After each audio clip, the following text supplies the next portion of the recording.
Sa church mismo. Siya ay naging worker sa church. Doon kami nag-meet, tapos doon na rin na-develop yung feelings namin. Pero lagi lang magkakalimutan ka natin.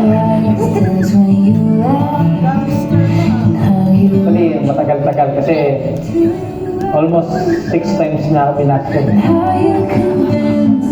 Nireject ko siya kasi sabi ko hindi pa ako prepared. Dahil masigasig siya, hindi siya tumigil. Kaya yun, napasagot niya ako.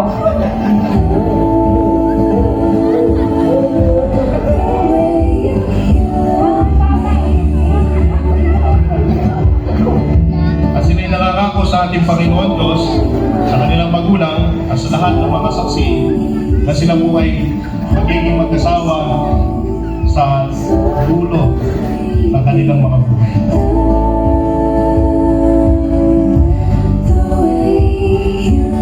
Medyo jolly siya sa kafani siya.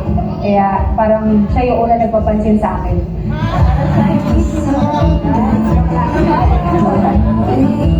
Wala akong dahilan para sumuko kasi nilapit ko siya sa Panginoon. Talagang siya yung hiniling ko sa Panginoon. Narealize niya sa akin na mahal na mahal niya ako. Doon ko na-realize na ito na yung tao na pagmamahal sa akin, na higit sa pagmamahal.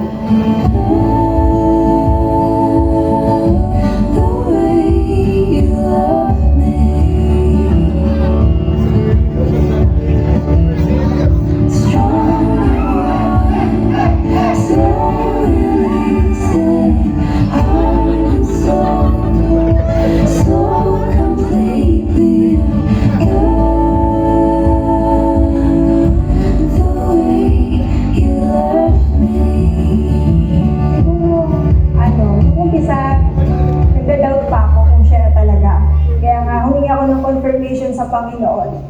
Then, siguro mga half year, nalaman ko sa Panginoon na, ito na talaga yung tao. Si JD na pala yun.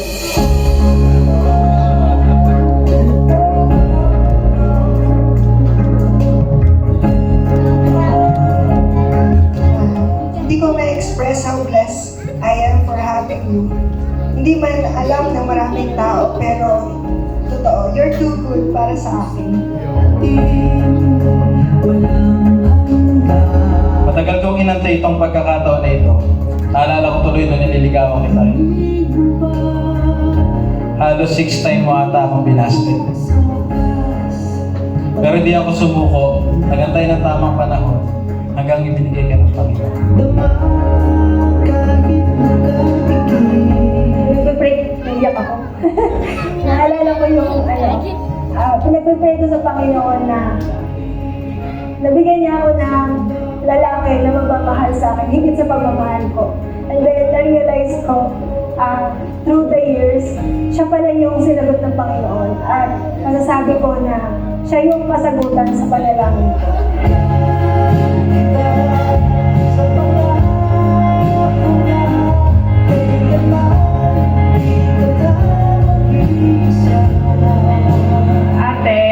Congratulations to your wedding. I know na ito yung pinaka-iniintay mo at masaya ako dahil nangyari itong pinakamagandang moment ng buhay mo. At salamat sa lahat ng sacrifices na ginawa mo. Mahal ka namin. Love you.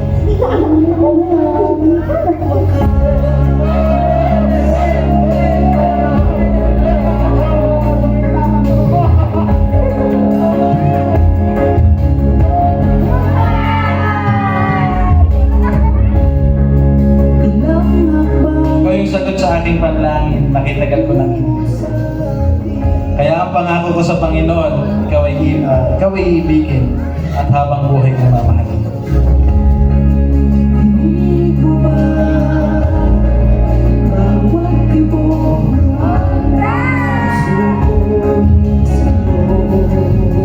I thank God for giving me more than I asked Him. He gave me a man na talagang masasabi ko na after God's own heart.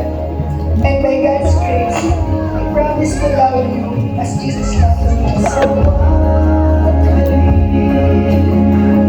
tandaan mo, minamahal kita. Dalangin ka sa ating Diyos Ama. At ang kalooban ni Nawa palagi ang mangyari para sa ating dalawa.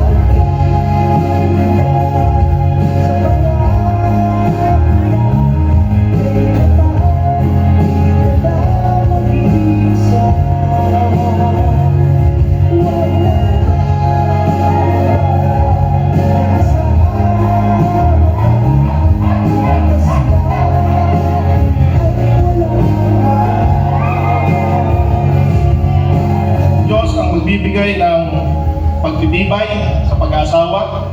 Sabi nga ng Biblia, ang sino mang pinag-isa ng Diyos ay walang tao dapat na magpahiwalay.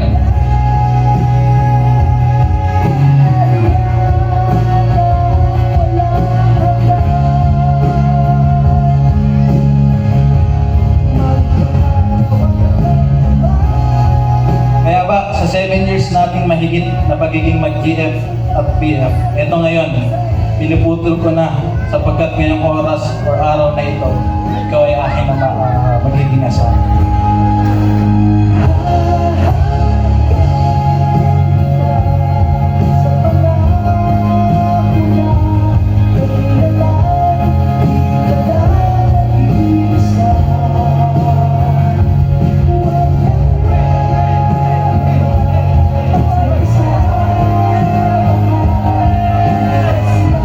I will be your number one supporter. I promise to stay with you in good times and bad times. And in every step of the way. I promise to love you faithfully and with all my heart. Until my last breath or until Jesus comes. I love you hindi lang 3,000. Hindi lang 3 milyon. Ngunit higit-higit pa, I love you more.